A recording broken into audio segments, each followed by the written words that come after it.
गीत एक का दूसरा पद है कि बांध लेंगे क्या तुझे यह मोम के बंधन सजीले, पंथ की बाधा बनेंगे तितलियों के पर रंगीले।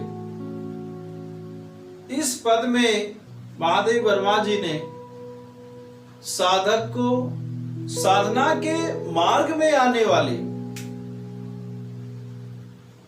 कठिनाइयों का उल्लेख किया है, क्योंकि जब कोई भी साधक साधना के पथ पर आगे बढ़ता है तो उसके मार्ग में बहुत सारी कठिनाइयां आती हैं। खास तौर से उसके परिवार के लोग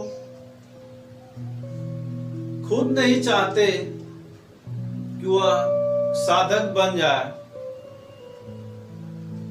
एक छोटा सा उदाहरण आपको बताएं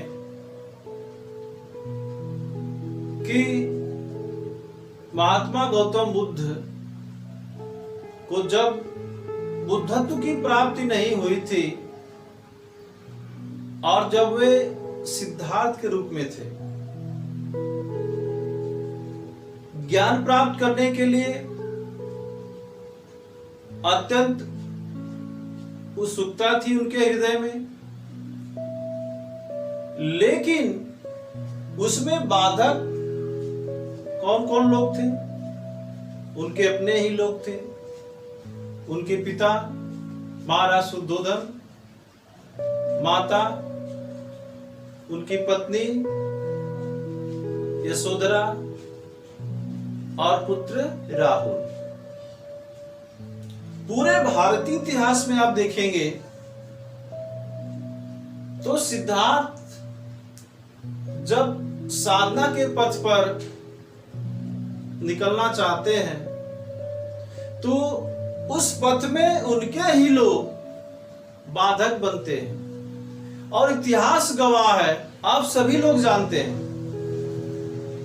कि सिद्धार्थ उस समय गृह त्याग करते हैं जब उनकी पत्नी और बेटा सोया हुआ था,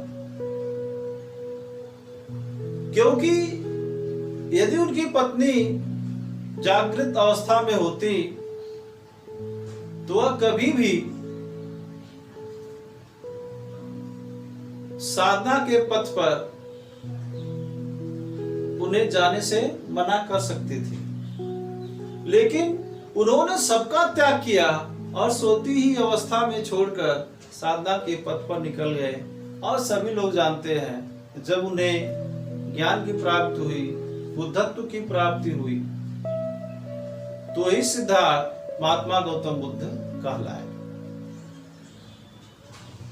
जैसे आप देखेंगे गद्य गरिमा में एक चैप्टर है अथातो घुमक्कड़ जिज्ञासा,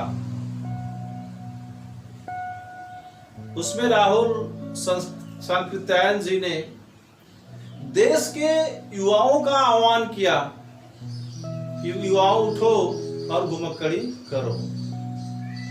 उसमें भी उन्होंने इस बात को चित्रित किया कि सबसे बड़ी बाधा हमारे परिवार के लोग उत्पन्न करते हैं, माँ बाप पत्नी पुत्र। तो महादेवी वर्मा जी भी इसी बात का उल्लेख कर रही हैं कि जब साधक साधना के पथ पर आगे बढ़ता है तो उसे नाना प्रकार की कठिनाइयों का सामना करना पड़ता है। तो उस साधक को महादेवी वर्मा जी बतला रही हैं कि बांध लेंगे क्या तुझे यह मोम के बंधन सजीले। महादेवी वर्मा जी कह रही हैं कि मोम के समान शीघ्र ही पिघल जाने वाले अस्थिर बंधन क्या तुम्हें साधना के पथ पर चलने से रोक लेंगे? क्या साधना के पथ पर चलने से तुम्हें विचलित कर देंगे? पंथ की बाधा बनेंगे तितलियों के पर रंगीले। तितलियों के रंगीन पंख के समान रंगीनी यह सांसारिक बंधन क्या तुम्हारे पथ की बाधा बनेंगे? विश्व का क्रंदन भुला देगी मधुप की मधुर गुनगुन। क्या भौरे की मधुर गुनगुन तुम्हें इस संसार के करुण क्रंदन को सुनने से रोक लेगी? क्या डुबा देंगे तुझे यह फूल के दल ओस गीले? क्या पुष्प की पंखुड़ियों पर पड़ी हुई ओस की बूंदे तुम्हें अपने में भिगोकर साधना के पथ से विचलित कर देंगे? तूने अपनी छाह को अपने लिए कारा बनाना। माधवी वर्मा जी करेंगे, हे साधक तुम अपनी ही छाया को अपना बंधन मत बनाना। अब तुम जाग जाओ, क्योंकि साधना के पथ पर तुम्हें बहुत दूर जाना है। तो ध्यान पूर्वक आप इस वीडियो को देखेंगे, पढ़ेंगे, क्योंकि छायावाद है और छायावाद में माधवी वर्मा जी को समझना इतना आसान नहीं है, इसलिए बहुत सावधानी पूर्वक देखेंगे। एक बार फिर देखें कि बांध लेंगे क्या तुझे यह मोम के बंधन सजीले। माधवी वर्मा जी उस साधक से कर रही हैं कि मोम के समान शीघ्र ही पिघल जाने वाले अस्थिर ये सांसारिक बंधन क्या तुम्हें साधना के पथ पर चलने से रोक लेंगे या तुम्हें साधना के पथ पर चलने से विचलित कर देंगे?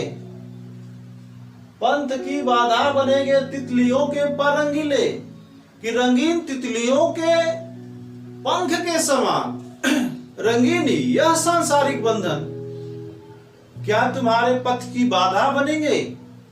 तुम्हें उस साधना के पथ पर चलने से रोक लेंगे? विश्व का क्रंदन भुला देगी मधुप की मधुर गुनगुन। क्या भौरे की मधुर गुनगुन तुम्हें संसार के करुण क्रंदन को सुनने से रोक लेगी? या पुष्प की पंखुड़ियों पर पड़ी हुई ओस की बूंदे अपने सौंदर्य से तुम्हें भिगोकर क्या तुम्हें साधना के पथ से विचलित कर देंगी? तुम अपनी छाह को अपने लिए कारा बनाना, कि हे साधक तुम अपनी ही छाया को अपना बंधन मत बनाना, जाग तुझको दूर जाना। माधवी वर्मा जी पुनः अपने प्राण को उद्बोधित करते हुए कर रही हैं कि हे प्राण अब तुम जाग जाओ, क्योंकि साधना के पथ पर तुम्हें बहुत दूर जाना है।